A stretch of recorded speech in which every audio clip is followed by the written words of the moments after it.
Ms. Berry. Chairman Durman, Ranking Member Grassley, and distinguished members of the committee, thank you for convening this important hearing and for including our perspective. A core belief of the Arab American Institute is that for our country to live up to its ideals, we must ensure strong civil rights and civil liberties protections for all. For more than 35 years, AAI has worked to empower Arab Americans, combat discrimination and bias, improve hate crime data collection and reporting, support efforts to improve government oversight and accountability, and defend the rights of all, including the rights of the most vulnerable among us who've been targeted by hate. As is clear from the convening of this hearing, this committee understands our country continues to experience an increase in hate crime, and we must formulate a better policy response to combat it. To adequately respond, including prevention efforts, we must have a full understanding of the threat targeted communities are facing, and that requires accurate hate crime data collection and reporting. It is established fact that we do not have that. While my written testimony offers a thorough discussion of the problems of flawed hate crime statistics and what we can do about it, I want to take this opportunity to highlight a few key takeaways from the FBI's 2020 data. With a reported 8,263 hate crimes in 2020, we have a 13% increase over 2019, and the highest annual total since 2011, when hate crimes against Arab Americans, American Muslims, and those perceived to be Arab or Muslim surged in the wake of the 9/11 terrorist attacks. This is a continuation of the increase we have seen since the 2016 presidential campaign began. Once again, hate crimes targeting Black Americans accounted for a majority of those motivated by race, ethnicity, or ancestry, and a plurality of all hate crimes reported. With 2,871 incidents, it is a 49% increase since 2019. And again, once again, hate crimes targeting the American Jewish community represent a majority of the religiously motivated hate crimes. This, despite a 28% decrease from 2019 data.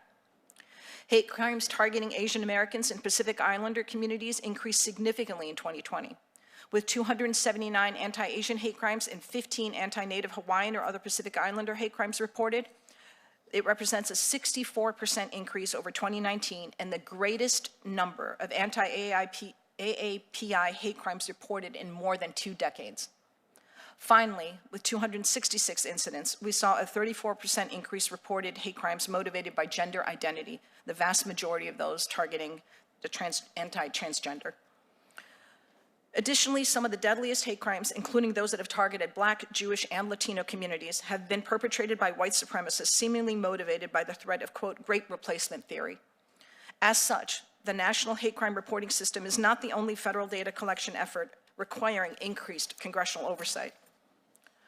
Returning to the hate crime data, the recent passage with bipartisan support of the COVID-19 Hate Crimes Act, which includes the Khalid Jabara and Heather Heyer No Hate Act, is an important first step to achieving what Congress demanded we do with the passage of the Hate Crime Statistics Act 30 years ago in 1990, and that is simply collect data about hate crimes.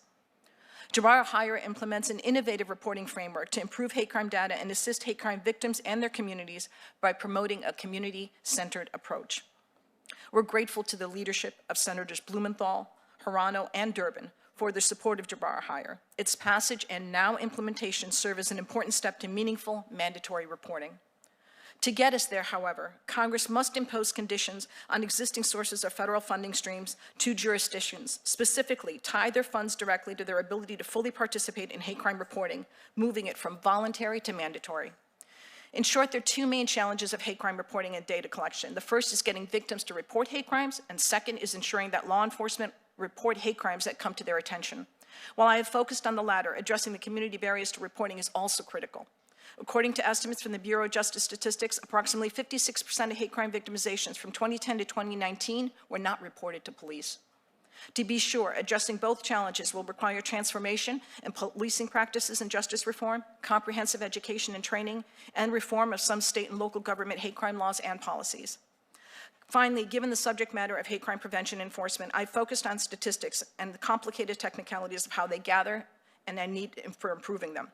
However, missing entirely from my testimony were the stories of the people in the vulnerable communities found in the data, targeted because of their race, ethnicity, national origin, religion, disability, sexual orientation, gender, or gender identity, simply targeted for who they are. So as we collectively work to improve our policy, we must remember that it must be done because individuals and communities are not free if they're subject to bias-motivated hate and violence. As elected officials, you must lead to change policy. Recognizing the limits of legal policy responses to hate violence, you must also lead in condemning bigotry in all its forms, including refraining from putting forward discriminatory policy proposals. That, too, is our collective responsibility. And the ability of Rabbi Charlie's congregation to worship safely at their synagogue, or Dr. Kimbrough's students to attend classes freely of threats, that is what is at stake. They and other vulnerable communities targeted are not abstract data points. They're people harmed by hate crimes, and we must do better to protect them. Thank you for the opportunity to appear before you today, and I look forward to your questions.